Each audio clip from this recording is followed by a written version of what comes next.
We're live. Everything's back in Senate Economic Development. Thank you, Sue, for joining us. Thank you for having me. Should I just get started? Mm-hmm. So I'm Sue Fillion. Yeah, sure. Great. I'm Sue Fillion. I'm the planning director in Brattleboro. And I want to thank you for having me here today. For the last couple of years, the planning department and the planning commission and the town in general has really been focused on housing and zoning reform. It kind of started, we had participated in the Zoning for Great Neighborhoods back in 2019 with the Department of Housing and Community Development. We were one of their kind of test communities. And we received a technical review from the Congress for New Urbanism at that time. And so we use those recommendations as well as kind of the full report that DHCD had issued to shape our work with our zoning amendments. And so I wanted to share some of what we've been doing and our experience as it kind of relates to the bill that you're currently working on. So to set the table, like the rest of Vermont, we have a housing crisis in Brattleboro. We completed a housing action plan in 2021. And that plan identified that we had a need for over 500 units to meet the current demand. So those are immediate need for 500 units. And that's a conservative estimate. It also identified that our household sizes were dropping like throughout the state and that we had a greater need for affordable housing. That's both the capital A subsidized affordable housing as well as just affordable to Vermonters. So at the same time, when all these things were converging at once, and obviously with the COVID pandemic, the first set of federal funding that came out from the CARES funding, the Vermont, kind of the predecessor to the Vermont Housing Improvement Program came out. So those were grants to property owners who wanted to either bring vacant housing units back online or create housing units. And almost immediately after that funding was announced, there was inquiries from landlords who wanted to create new housing units. And we found that we had a barrier. We had density caps in our regulations that, you couldn't then turn the little space over your garage into an apartment. And knowing that we had this need for over 500 units, we thought, well, what can we do about that? So we drew on the work from neighborhoods, and we actually proposed an interim zoning bylaw that our select board ended up adopting as an interim measure, where we got rid of the density caps in our water and sewer parts of town, our more developed districts. These are ones that either have transit or are walkable. And that kind of immediate action, we resulted in 22 new units of housing. So that was really great. I credit the combination of funding, grant funding, as well as our zoning changes to do that. And then we ended up making those more permanent. So that means, density caps are the number of units you can have per acre, something like that. And we felt that, and kind of coming from the Congress for New Urbanism, that there are other dimensional standards in the regulations that control that. And so we didn't really need to be concerned with this kind of hypothetical number that most people don't understand. And so, getting 22 new units out of that was really great. And then another thing that we did is we made 3 to 5 unit buildings as a permitted use. So if you wanted to have 3 units or 5 units, it didn't need to go before review of the Development Review Board. And it sped up the review time and reduced the expense of adapting existing buildings to meet the current housing need. So parking, I wanted to speak a little bit about parking. I know that the measure in the bill is looking to have a maximum of 1 space per unit. I support that. It's not what we currently do in Brattleboro. We have a minimum parking standard of 1 parking space per dwelling unit and a maximum that would end up being 2. We have provisions to kind of reduce the number of parking, particularly if it's, if there's parking nearby, if there is transit we can reduce it. What I would say about the parking measure is this summer, we did a couple of walking tours to look at different neighborhoods and what the building form was and kind of what the density of those neighbors, how many units were in each building, because most people didn't realize they'd look at a building that looks like, you know, a single unit building, but maybe it's got 5 units in it. So we were trying to do some education. And a lot of people in the neighborhoods had concern over parking. You know, we're less concerned about the number of units in it, but as to the effect of the parking. And so, you know, when you're looking at a big apartment building, you know, I definitely found that 1 unit is more than enough. And sometimes we're encouraging a reduction in that parking. But when you're looking at kind of the missing middle forms of housing, the quadplex, the mansion apartment or something like that, the parking does seem to still be an issue, particularly in the neighborhood. And so I think thinking about the areas, you know, where there is transit, where there's safe other means of transportation, whether it's bike lanes or sidewalks, I think those are important. And I think that having a one size fits all, you know, might be a little difficult in that area. We have some other planning feedback to that regard. Are you okay to take questions as you go? Oh, yeah. Yeah, that'd be fine. Senator Clarkson, but we should be brief, so. Yeah, I'm not going to be lengthy. I mean, just a question, moving on that. So we're looking at parking flexibility. It sounds like flexibility is what you have sort of based your parking decisions on. You have parameters and you ground truthed it, and you just get, instead of imposing a minimum or a max, well, you do have a minimum and a max, but you have kept it flexible per project, it sounds like. Yeah, I mean, we think it can be more flexible. We're working on some regulation amendments. We think the parking is a bigger one that we're going to have to take up separately. But yeah, keeping it flexible, I would definitely agree with. And then the other thing to think about with parking, I've heard it a little bit from bicycle advocates, but it makes sense as well, is if you push the parking to the street, then you're still giving up our public roadways for vehicles. And it, you know, doesn't make it safe for cyclists. So there's just a balance that needs to be considered there, that we're still kind of struggling with that. We're definitely trying to reduce unused parking, public parking on streets and create bicycle lanes. But you know, in certain communities, it might be more difficult. And the other thing that we face, we'd love to do away with parking requirements, but because we don't allow year-round parking on the street, it does become a winter problem. So those are just some of the things to consider with parking. I think that 1 is probably reasonable, but I would think maybe in some rural towns where they lack sidewalks and they lack, it could be a challenge. Do you have more before we ask questions? Or? No, I do. Yeah, I had a couple other things I wanted to touch on, but I can move on to the next. The duplex. Because we got rid of density restrictions or caps a couple of years ago, we've essentially been treating one unit and 2 unit the same. It's not been an issue. I think it's fine in the rural areas. Obviously, they're going to need state wastewater, so. I'm supportive of that. I did see VPA's comments about the definition of a duplex, and I think that needs to be considered. But you know, certainly, we've been treating 1 and 2 the same for quite some time, and it's not an issue. We don't see a big market for building duplexes.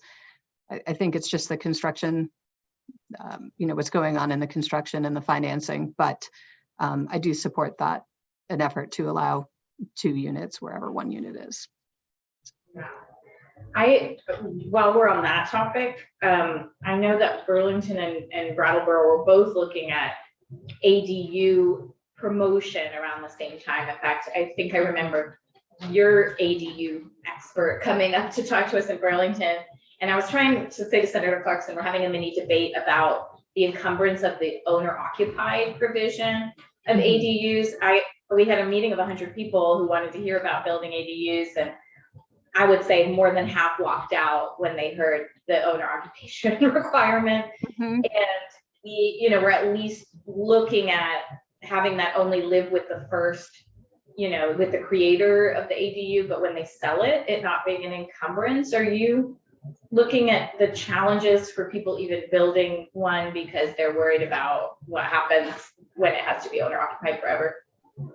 It's kind of funny because we don't see too many ADU applications anymore. And I think it's because we have almost a 50-50 split of single unit and multi-unit. So, Okay.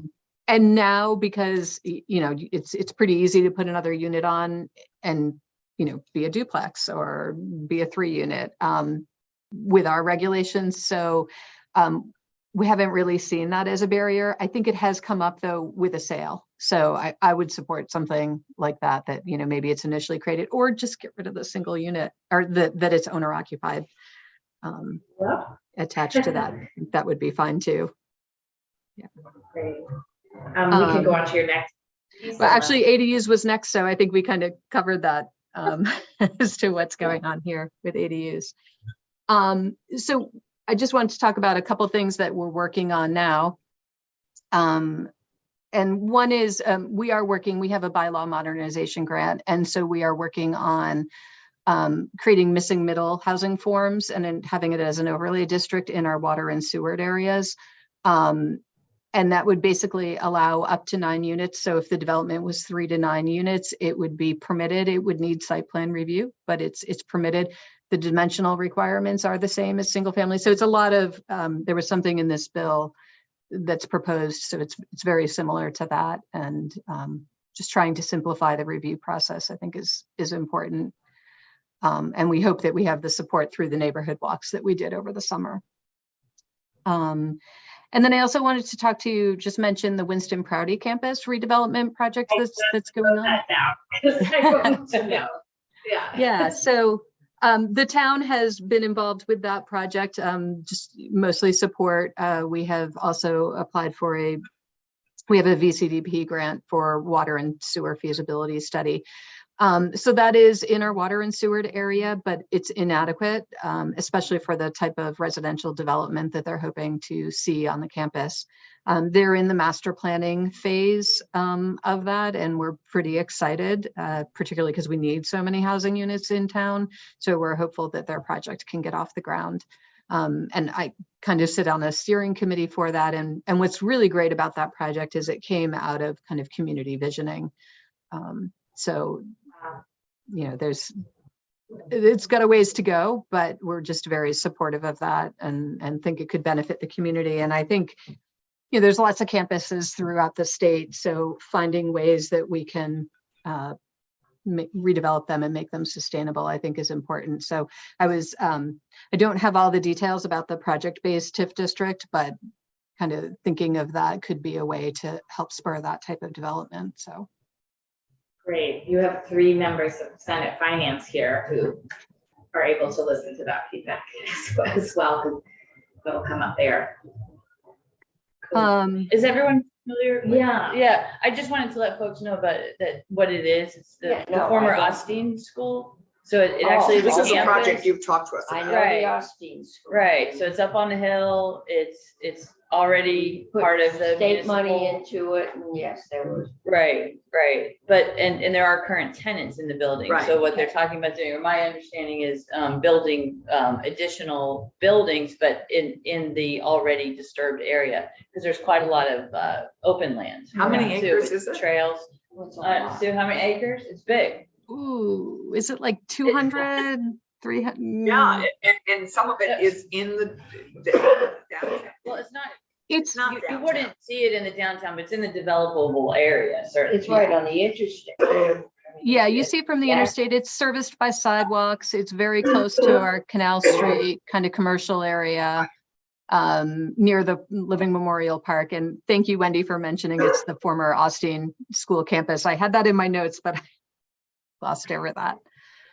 It has bus service, yeah, which is really, I that's think it's what you said, so which is really important. We need to improve that bus service. Yes. So Sue, I'm trying to think of ways where if we do require or if we do grant additional development capacities, when there is transit, how do you make sure that that transit stays there? And grows.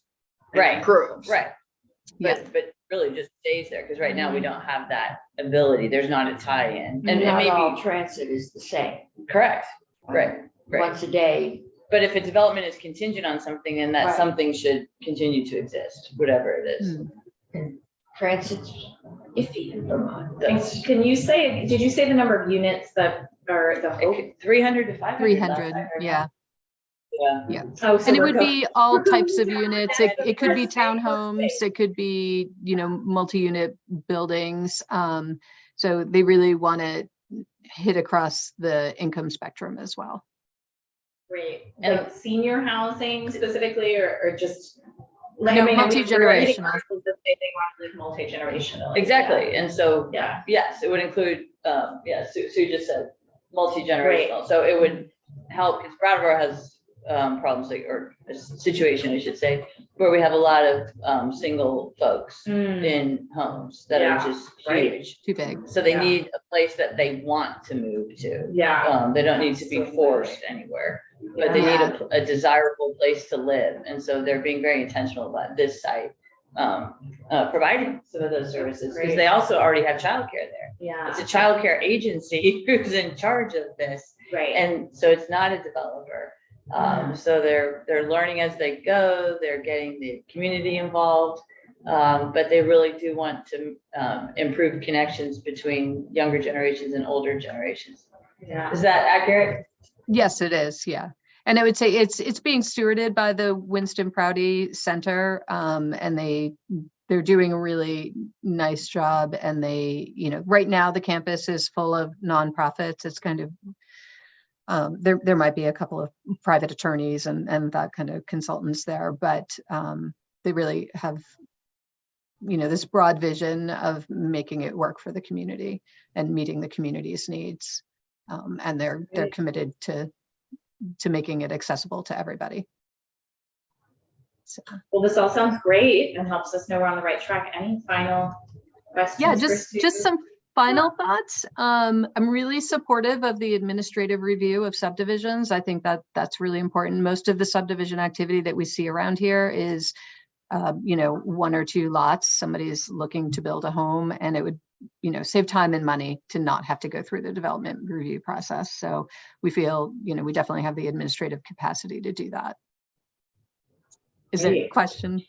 And then I just want to say, I'm really proud of the work that staff in this department and the Planning Commission has done, and the support that we've received from the select board and the community. I know I'm lucky to work in Brattleboro, and that, we can be progressive down here with our land use regulations. But we also know that this is just one small piece of the housing problem, but we want to make sure that our regulations are right-sized to meet the development when it comes. I also just want to say that, the NIMBY response, you know it from all over the state. It's very real, particularly when it comes to the rural towns and their views towards, a town like Brattleboro or, hub type town. There was a development not too long ago in a town just north of us, and we heard comments like affordable housing should be in Brattleboro, and we don't want to be like Brattleboro, yet they have water and sewer. And so, part of me is happy to see some regulation that it forces, that makes all towns to take this seriously, and kind of break down those barriers. So thank you for your work, and thank you for taking up land use regulations. Yeah, Senator Harrison. Thanks. And we have talked about that town north of Brattleboro. I just wanted to see if Sue could just talk a little bit. There's a housing coalition, because as we know, it's very hard to find data. Yeah. So Sue and three other people have actually formed an informal group Wow. to get data and keep track of what's being produced. Great. So Let's make that the last question, Senator Harrison. Yeah, go ahead, Sue. Yes, so it's actually 3 Sues and a Jennifer. No, Oh, there- okay. there's the Housing Coalition of Southeastern Vermont. We're just kind of the leadership team right now, but we're trying to keep track of data. trying to figure out what housing developments are in the works. And it's tied to the Housing Coalition work that comes out of some of the state and federal funding. So the Coalition to End Homelessness, we're kind of all linked in together. But yeah, we meet monthly as a larger coalition that is just people interested in housing. So it's some people from faith communities, other housing organizations, and we kind of have this running list of projects and housing needs for the region. Well, we'll probably tap your expertise, but I'm glad Senator Harrison brought that up, because I was hearing in what you were saying, so much of the data we're starting to collect, people living alone or as a couple in large homes. So any interesting data you unearth, please stay in touch with us, and don't be shy about asks through Senator Harrison and Representative Sibilia and others who have been telling us about Winston Prouty, and what we can do to clear red tape and be helpful in that project. That sounds very exciting. And it sounds like you already have a sense of how much Brattleboro can contribute to ending the housing crisis. And that's what we need. So thanks for being such a stellar planner. That's the kind of planning that everyone needs to do. Thank you so much. And Thank you. We appreciate your time. Thanks. Thanks. Thanks. Good luck. Brattleboro is one of the 6 or 7 communities that has a rental registry. It's robust and provides data on all that. Great, and We did. inspections, and people seem to be fine with it. Yes, and you have inspections, which is great. All good. Thanks, Ellen, for being here. We know your time is very precious in the next 2 weeks because you're doing affordable heat well. And so you produced a new chart, and I think it would be nice if we could get those for everyone as we try to figure out, how to organize our thoughts. And there's, might be one for Act 250 coming, but this one on local zoning is really helpful, just so we keep clear what we're saying might be statewide and what's on municipal water and sewer. We also somewhere have a summary of the bill. So I kind of want to ask the committee, is it overwhelming, or is it helpful to look at the full paragraph of language as we go through the sections, or is it more helpful to see a summry and just sort of reflect on? I'd be fine for a summary right now. Okay. Me too. Do we have that? I'm sorry. This we printed one copy this morning to start to, Okay. and so we'll get both. Yeah. Right. Ellen Tchaikovsky, Office Yeah, of Legislative Counsel. thanks, So Yeah. last week, David and I prepared, and Damien prepared the overall chart. And it's based on draft 5.1, and so my sections are still accurate. I think David's sections may have been updated in this current draft, which is 6.1, but at least for today, my sections are still accurate. And then in addition, what Senator Hinsdale was just saying was that I also did, based on our conversation the other day, just a chart on the zoning provisions, delineating which apply to an entire municipality versus just those in the wastewater and sewer, or water sewer districts. And Ellen has been gracious enough for a new iteration when we get to Act 250, what applies to village centers, downtowns, NDAs, all over beyond. So trying to keep things organized, but if people want to use the summary, I think that's helpful. And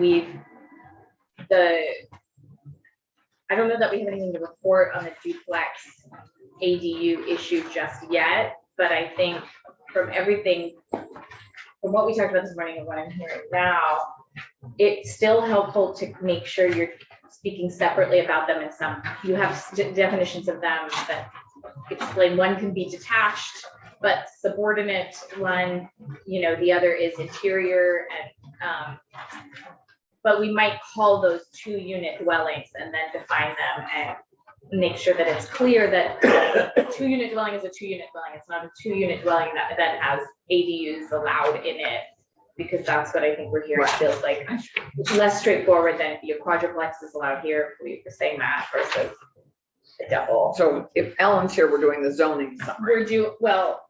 we can use the full summary of the bill as a guide as well, so, because this. I'm not sure everybody has it. Does anybody Okay. have it? We're getting. I was looking through my I pile. know. Didn't find it. So, Yeah, I didn't either, so. yep, Great. So there's- These are the zoning ones, summary. Zoning, that was that. Is this a set? Oh, they're That's just for the this same side. No, it's Oh, not no, the same that's- thing. Oh, okay. They're different. yeah, Yeah, they're They're different? There's I'm two. They're sorry. different, yeah. Oh, Zoning, it's the summary and the zoning. I'm Right, sorry, I yeah. lost track of that. that's all right, and they should have different dates on them too. and different numbers from draft. Yes. Yeah. Yep, So one is This is Correct. great. This is helpful. draft 5.1. Ease of use, they're all different. Right, Right. right. Bottom line is, we have a very big bill, it's very ambitious. That's what we learned from Maine. right. You know, we're trying to keep it all organized, and we are very grateful to Ledge Council for helping us with that challenging endeavor. But encouraging from me, Yeah. because I got it passed. All right, so I'm not sure where you want to start. So when I was here a couple of days ago, we had talked about page 1 and we were on to page 2. We had started talking, and that's when the duplex issue came up. Right. So, where would you like to, do you want to go, you want to start again on page 2, or did you have somewhere you wanted to start? I think we should, so are people okay with the direction we're headed with duplex ADU? And as you may have heard me allude to a little bit, unless anyone has a third opinion to throw in, we're talking about whether or not to make the owner occupation requirement for the ADU end with the first owner. Is that possible? Like, is that something that can be drafted? Basically, the overall solution, the problem that we're trying to solve is it becomes an encumbrance and someone worries they can't sell their property with an ADU if the next person has to have owner occupation to own that, to function in that property. I And don't just think that's a- recognize also the risk. Mhm. And one of the risks is if you put a provision in that the next owner can then, does that create a loophole that allows you Flipping. to flip it quickly? There was always buy it under an LLC or something, and then you can do anything you want the next day. So the other alternative solution is a timeframe.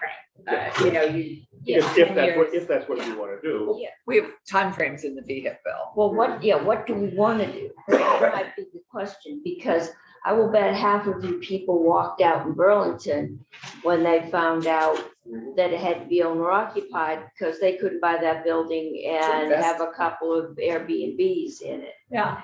Could be. And this would be the ideal Airbnb. And we could just end up facilitating that. Well, we explicitly say it can't be used for Airbnb. Well, that's if they're getting funding. If they're getting. Yeah, I don't funding know to that you create can one. say that. Yeah. You can if they're Yeah. $50,000 in public Yes, money. if you are putting money into it, you Right. can. But if you're just changing the zoning ordinance and saying I can turn my back bedroom into an accessory dwelling unit when I'm rehabbing it, Mhm. then I can rent it out to whomever I want to rent it out to. Right. Correct. And you can do that, you know, you could do a short-term rental now if you do that. Right. But But I don't know that I could put an accessory dwelling unit in my house now. I think they're by You could- right. I You can think do that. They're by right. They're Okay, right, by yeah. right. What's not by right is duplexes, but by right is ADUs. And then if we're, Correct? Yeah. but they have to be owner occupied. Yes. Currently. And Okay. if you want to get $50,000 from the state, which we were doing kind of similar to what Maine's doing, then you have certain provisions because you're creating a housing unit that we want to sort of. So then it becomes, A long-term rental, okay, if you accept $50,000 or any up to 50,000, if you Alright, accept if any I- public money, you agree to it being a long-term rental, not a And- short-term And rental. that's a Fine, sunsetting long-term. program. Yeah, it's more than 3 months, right? more than Or 1 month. 6?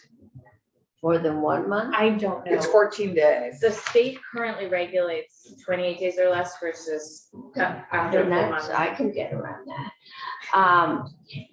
Because we got to the public building. Mhm. What I want to know is if I'm renting, do I have to put sprinklers in there? It We depends. do have so Mike Dorshier canceled on us yesterday. And we rebooked him. He's rebooked, so Oh, so where that he guy. can answer so many more of those questions, unfortunately. Good, and I we're gonna won't have to ask say- him about my 50-unit condo in Stowe that's been there for 20 years. 50 units, I That really they- think no. they should be sprinkled.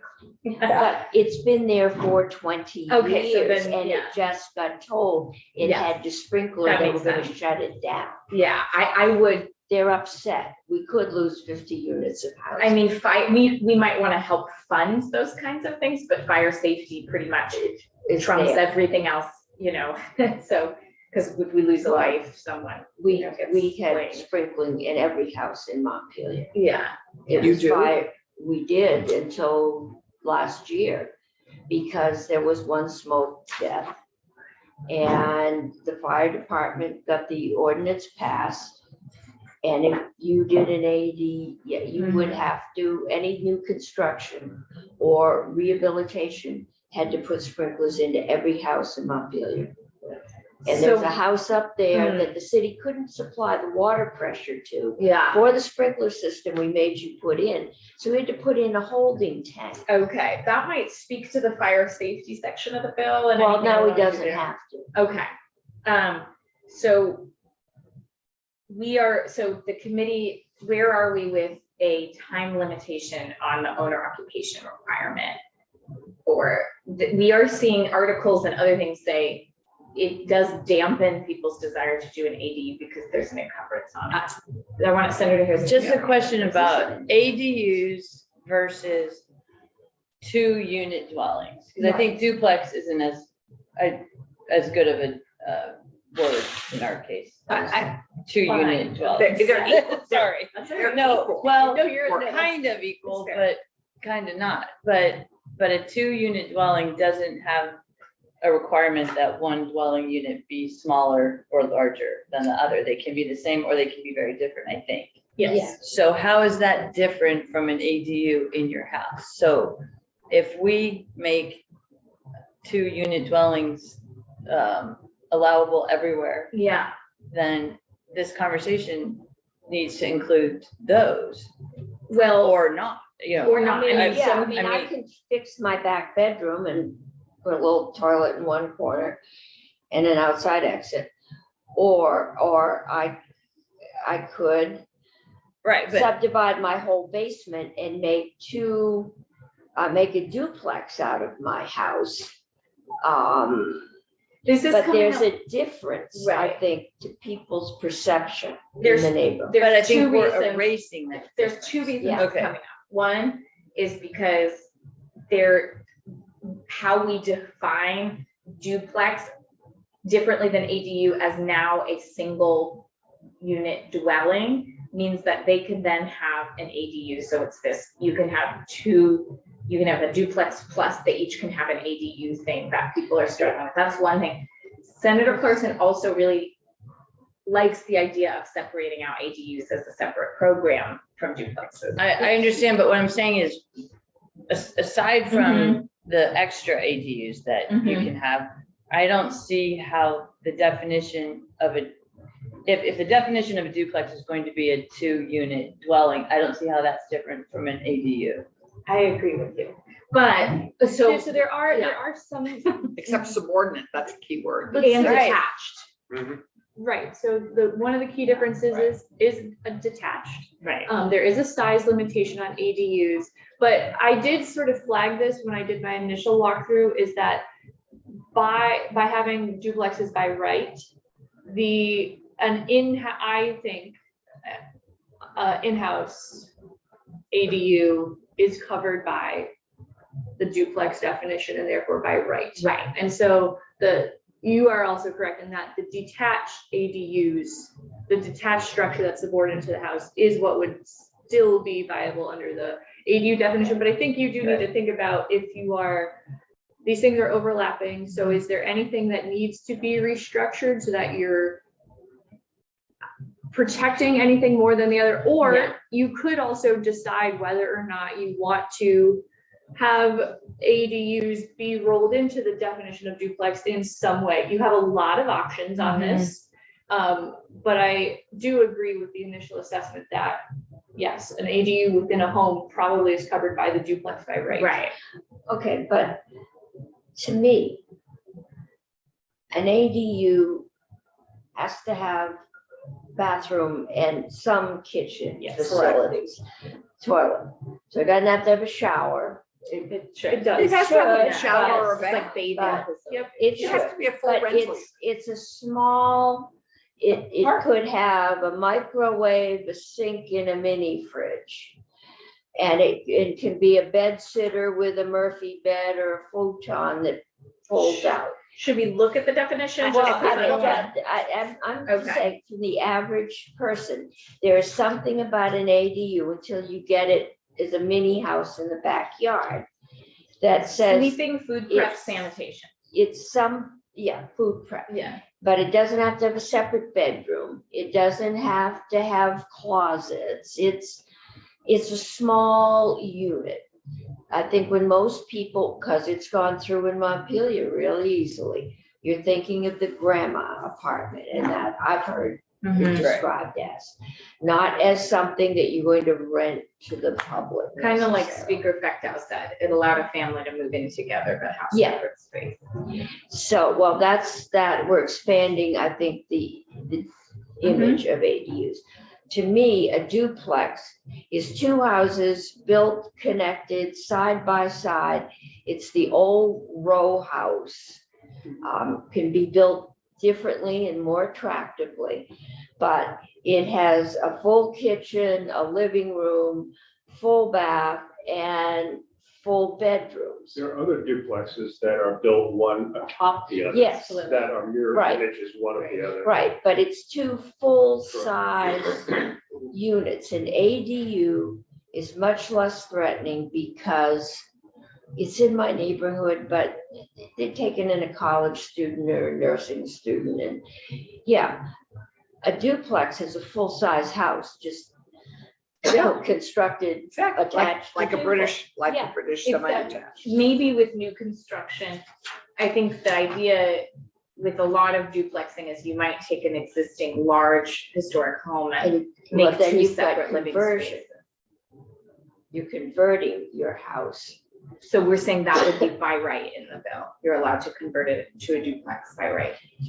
All right, I would make sure that you have things like local water and sewer capacity, because that's the Austin school doesn't have right now the water and sewer capacity to do what they want. I So think, yeah. just make- Oh, no, I agree. And that's one of the things that we need to work on because it actually does have water and sewer service. So the right, way but our that language doesn't is mean it now. has No, capacity. I completely agree. That's one of the Just things we to need to tighten up. Stick with duplexes. I think it's very different than a 300, 500 unit project in this. I mean, we've heard from Hyde Park and others.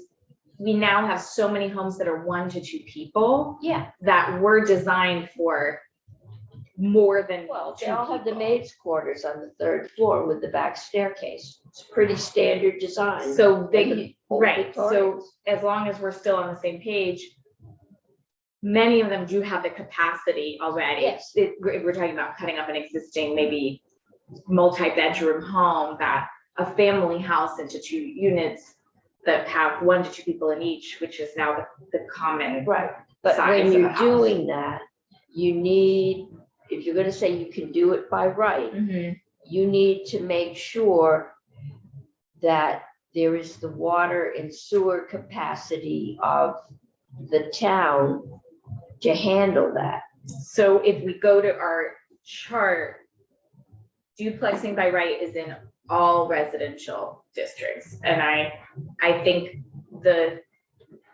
it is the Okay. centerpiece of the bill because we have so many single family homes that were designed for 4+ people that now have 1 or 2 people in But them. nothing says, and this gets back to some of my original concerns, density is a good thing if we don't want you building out into the corn pasture. But density comes with its own set of problems historically. People move out because they don't like living in very tight quarters. Well, I think we call them starter homes for a reason. You know, Okay. that Well, at some but- point your income might allow you to afford one bedroom, then you have two kids, you know, two Yeah, bedrooms and two kids. But I then think you that's what Winooski said is, move. you know, if the only thing we're building here is very congested housing, then you get families, and you could do an ADU this way, you know, that suddenly you've got 3 and 4 generations. We had issues with COVID, with refugees, because you've got 3 generations living in an apartment that was built for one family. If I could, yeah. So I So mean, what we're- it's getting the balance. it's the balance and it's not having the options, right? Because what happened in a lot of Chittenden County is we saw that there were only 1 to 2 people households. They were demanding more 1 unit and 2 unit buildings. Then the market started overbuilding 1 to 2 units, but no one moved out of the big house that was supposed to house, you know, Well, where 2 were you gonna put them? families. So the idea is if you have more choice, then you can free up those larger homes. We're not making anyone duplex. Right, and I'll also just add that, in this bill, when we say by right, it's not, a free-for-all. They're requiring the same standards be That's a good applied to a point. duplex that are applied to a single-family home. And so towns do the analysis differently, but I do think a lot of them do look at wastewater capacity if they have a Yes. municipal service for just a single family. And they will then apply that same standard to look at the duplex as well. We're not taking away that ability. And I do think there is also going to, these are for all towns, as you pointed out. And so there are many towns that don't have municipal service at all. And so that is when individual septic systems come into play. And so that type of analysis is still going to happen. But it's just stating that the town cannot outright prohibit duplexes Right. as they have been previously. And that's a key thing. It's not a free-for-all. It's, Okay, that's Towns what are- I'm trying Yeah. Yep. to prevent. All you need is a bad example. Right. And but there, yeah. I thought You get a it was enlightening to hear from Speaker Fecto because this is a big decision. Like, I don't want to rush you. And, you know, it's a lot, it's a big I'm change. trying, Yeah. as far as I'm concerned, Maine is 20 years behind us. So we're a little bit. But ahead. Maine Housing also truck. does not have Act 250. Right. We're, I think, the only state that as a state actively work to prevent basically housing development. Overdevelopment. I think. Well, But but not- it not has resulted development, but in, overdevelopment. we don't have enough of any kind of housing, except very expensive housing, because rich people can always fill. Yeah. But, so That's we right. need Big call. to make sure we provide all kinds of housing, Mm-hmm. not just densely packed, Mm-hmm. 1 bedroom for, a couple. Right. I did like Mayor Lott's idea of, I think what she was saying is now there's all this affordable housing development, Right. multi-unit So now development. you need And- some place, Yeah. because what you're seeing is the young professionals are moving into the apartments that the refugees used to have, Mhm, and they yeah. can pay more rent Right. because we haven't built, and Winooski doesn't have the room to build Right. the housing that you want to have, either large apartments Right. or, And I'll just say to what Senator Hirschen brings up a lot, it's often because they rely on public transit yes, and they can't go out to Colchester and beyond where there's a ton of single family homes.